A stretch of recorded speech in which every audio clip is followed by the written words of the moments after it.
Veamos ahora algunos ejemplos de palabras neutras. La primera categoría que quiero resaltar aquí es aquella de las palabras internacionales.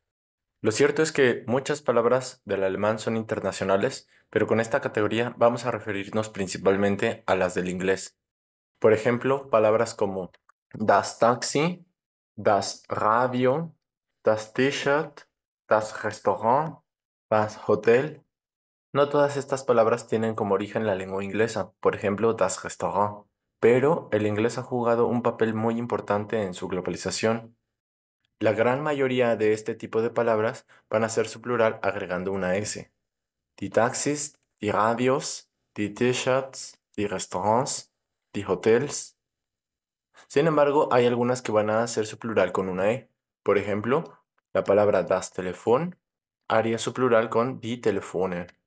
Y como veremos un poco más adelante, hay otras palabras que también se pueden considerar internacionales, con terminaciones muy distintivas, pero que por la misma terminación vamos a darle su propia categoría. Vamos con nuestro siguiente grupo, que son los diminutivos.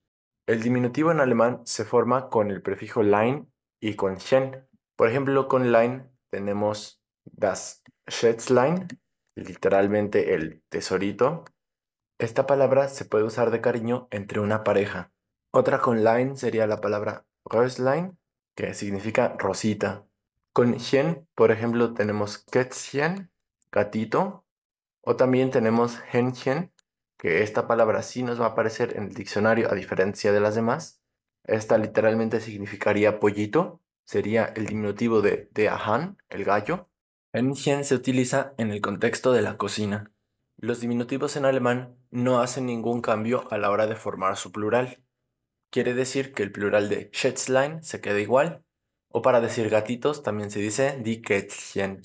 Veamos nuestra siguiente terminación, es nis, donde tenemos, por ejemplo, palabras como Geschehnis, suceso, Bündnis, alianza, Erlebnis, vivencia, experiencia, o Zeugnis, que significa certificado. Las palabras terminadas con nis van a ser su plural con una E.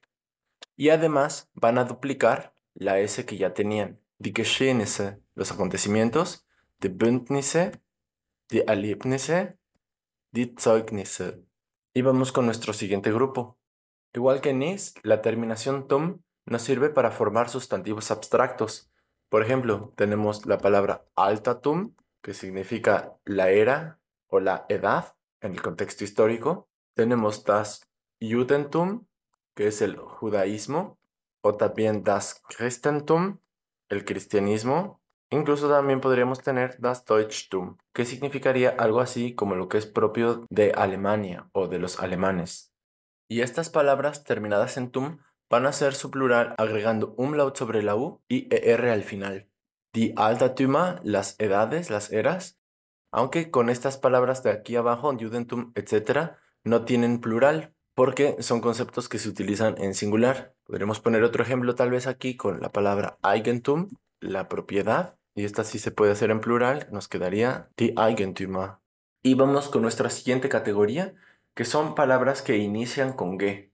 Es una categoría interesante, ya que un prefijo, en lugar de un sufijo, está definiendo el género de una palabra. Es el único lugar donde ocurre en alemán. El problema de esta categoría es que no tiene una manera única de hacer su plural, hay que aprenderse cada forma. Y además hay varias excepciones, como veremos en otro video. Pongamos por ejemplo la palabra Gemälde. Significa pintura, un cuadro. Tiene plural cero, es decir, que da igual das Gemälde, die Gemälde. Pero pongamos ahora por ejemplo la palabra das Gerücht, que significa rumor. Para hacer su plural vamos a agregar una E al final, die Gerüchte. Otro ejemplo sería la palabra das Getreide, que significa el cereal, como la cebada, el trigo, etc. Y se utiliza en singular. Lo mismo pasa con la palabra das Gelände, que significa el terreno, y tampoco va a utilizarse en plural. Y para generar una regla, aquí podríamos poner un ejemplo más, con este patrón, que sería la palabra Gebäude, edificio, y también tiene plural cero, die Gebäude. Por lo tanto, podríamos decir que las palabras que son neutras y que empiezan con ge y terminan con e van a tener plural cero. Y si no terminan con e, entonces para hacer su plural lo van a agregar Y aquí podríamos poner entonces algunos ejemplos, que serían como en el modelo de Gerücht. Por ejemplo, también tenemos Gefäß, que significa recipiente, y su plural lo hace entonces también con E, die Gefäße. Incluso también podríamos poner Geschwür, que significa úlcera, y para hacer su plural, Geschwüre.